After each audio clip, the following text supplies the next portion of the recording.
A psychic detective is a person who investigates crimes by using purported paranormal psychic abilities. Examples have included postcognition, psychometry, telepathy, dowsing, clairvoyance, and remote viewing. In murder cases, psychic detectives may purport to be in communication with the spirits of the murder victims. Although there are documented cases where individuals claiming psychic abilities have assisted police in solving crimes, there is considerable skepticism in regard to the general use of psychics under these circumstances. Prominent cases: many prominent police cases, often involving missing persons, have received the attention of alleged psychics. Following the disappearance of Elizabeth Smart on June 5, 2002, the police received as many 9,000 tips from self-proclaimed psychics. Responding to these tips took many police hours, according to Salt Lake City Police Chief Lieutenant Chris Burbank. Yet, Elizabeth Smart's father, Ed Smart, concluded that the family didn't unregistered trademark T get any valuable information from psychics. Smart was located by observant witnesses who recognized her abductor from a police photograph. No psychic was ever credited with finding Elizabeth Smart. In the case of the Long Island serial killer, the psychic said the body would be found in a shallow grave, near water, and a sign with a G in it would be nearby. Despite the vagueness of this claim, the New York Post stated that the psychic nailed it. More surprising than the psychic's failure is the fact that this information was described as an amazing success on over 70,000 websites without anyone realizing that she was completely wrong. When Washington, D.C. intern Chandra Levy went missing on May 1, 2001, psychics from around the world provided tips suggesting that her body would be found in places such as the basement of a Smithsonian storage building, in the Potomac River, and buried in the Nevada desert, among many other possible locations. Each tip led nowhere. A little more than a year after her disappearance, Levy's body was accidentally discovered by a man walking his dog in a remote section of Rock Creek Park. The case of Sean Hornbeck received the attention of psychics after the 11-year-old went missing on October 6, 2002. Most notably, self-proclaimed psychic Sylvia Browne appeared on the Montel Williams show and provided the parents of Sean Hornbeck a detailed description of the abductor and where Hornbeck could be found. Browne responded no, when asked if he was still alive. When Hornbeck was found alive more than 4 years later, few of the details given by Browne were correct. Sean Hornbeck's father, Craig Akers, has stated that Browne's declaration was one of the hardest things that we've ever had to hear, and that her misinformation diverted investigators, wasting precious police time. In August 2010, Aboriginal elder Cheryl Carroll Lagerwelly claimed to have seen the location of a missing child, Kiesha Abrahams, in her dream. The missing child's disappearance was being investigated by police. She took them to a location where a dead body was found, however it was of an adult woman and not the body of the child. A body was located in the U.S. by psychic Annette Martin. Dennis Prado, a retired U.S. paratrooper, had gone missing from his apartment and police had been unable to locate his whereabouts.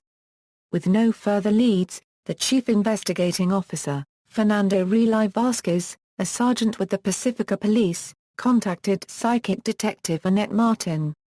Prado had lived near a large forest, some 2,000 square miles. Martin was given a map. She circled a small spot on the map, about the size of 2 city blocks.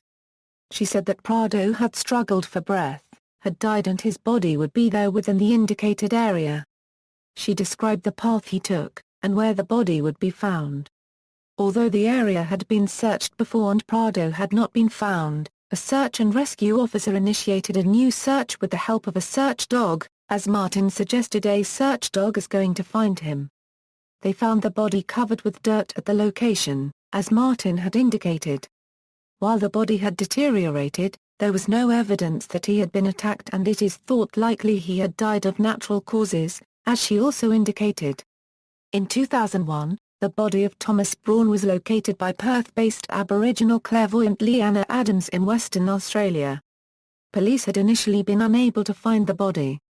The family of Braun had been told to contact Adams, an Aboriginal psychic who lived in Perth. the Browne family had requested police to do a search based on Adams' unregistered trademark directions, but they had not assisted. Adams went to Alice Springs in the Northern Territory, and took the family members directly to Browne unregistered trademark S remains, a spot high on a ridge west of the town, some 20 kilometers out. The remains were not immediately identifiable. Police later confirmed the remains to be his using DNA testing. In Sydney, Australia in 1996, a Belgian-born Sydney psychic, Philip Durand, was approached by the fiancée of missing Paula Browne to help locate her. Durante told police the location of the body of Browne. She was found less than 2 kilometres of the spot he had indicated in Port Botany, New South Wales, by a lorry driver who came across the body. Even though the body was discovered purely by chance, the speculation by a clairvoyant appears to have been uncannily accurate, a police spokeswoman conceded. Durand had used a plumb bob and a grid map, combined with some hair from the victim.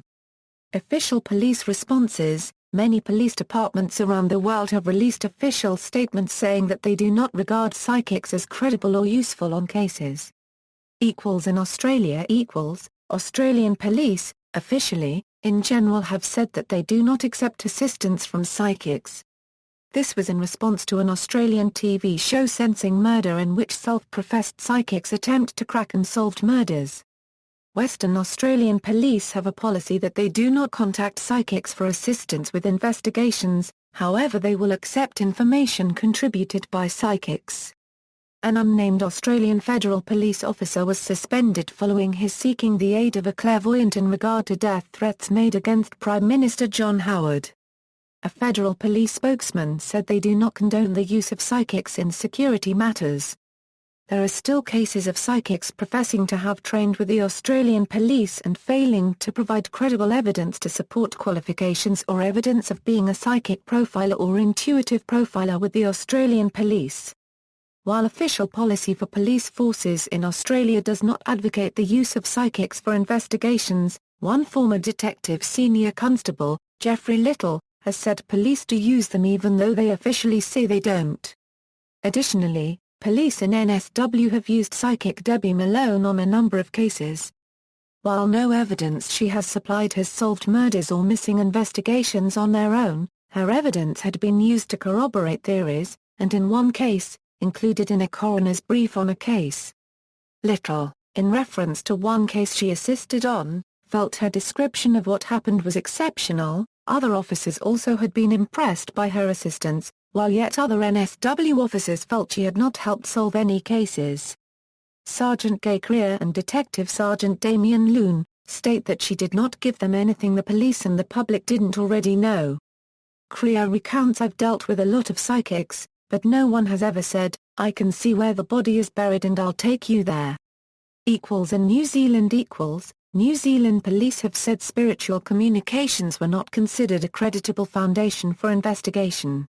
In the United Kingdom in 2006, 28 British police forces responded to a query from the Association for Rational Inquiry to say that they did not and have never used psychics, one force saying, "We are unaware of any inquiries significantly progressed solely by information provided by a psychic medium." In 2009, when the Metropolitan Police had denied the use of psychics and were then presented with emails suggesting the use of a psychic, they made a press statement authorized by the senior investigating officer that was much more ambiguous. "We do not identify people we may or may not speak with in connection with inquiries. We are not prepared to discuss this further." In the United States a 1993 survey of police departments in the 50 largest cities in the United States revealed that a third of them had accepted predictions from psychic detectives in the past, although only 7 departments treated such information any differently from information from an ordinary source.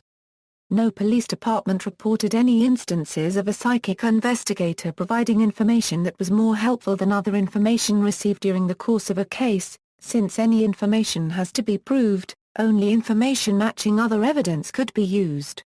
A follow-up study looking at small and medium-sized cities in the United States found that psychics were called upon by the police departments of those cities even less frequently than large cities. a former senior investigator for the FBI, has stated that psychics may be used as a last resort, and as an investigative tool with caution for providing clues not directly admissible in the court of law, such as a criminal's character, or the location of dead bodies. Scientific studies. A number of tests have been conducted on psychics detectives, using control groups, to try to establish any psychic ability relating to crime solving. One of the earliest was carried out by Dutch police officer, Philippus Brink, in 1960. He conducted a year-long study of psychics, but found no evidence of any crime-solving abilities. Another study was conducted in 1982 where evidence from 4 crimes was given to 3 groups: psychic detectives, students and police detectives. The clues related to 4 crimes, 2 crimes that had been solved, and 2 that had not been. The study found no difference between the 3 groups in ability to indicate what crimes had been committed by looking at the evidence. Some flaws in the scientific method were apparent in these 2 tests. A further test was conducted in 1997, this test focusing on improving on the scientific methods used in the previous tests. This study used 2 groups, one consisting of 3 students from the University of Hartford, the other group consisting of 3 psychics. The 2 groups were shown 3 objects associated with 3 serious crimes. They then advocated theories, but once again, no difference was found in terms of the accuracy between the 2 groups. To assess the claims of psychic crime solving, the Committee for the Scientific Investigation of Claims of the Paranormal established a task force of investigators. The group recorded many failures by psychics to provide useful information to criminal investigators, and felt that psychics may use retrofitting, offering vague clues, and then trying to retroactively fit them to details that are only discovered later. In addition to cases of retrofitting, the apparent use of cold reading, exaggeration, and examples where the psychic has used non-psychic sources of information, were also reviewed.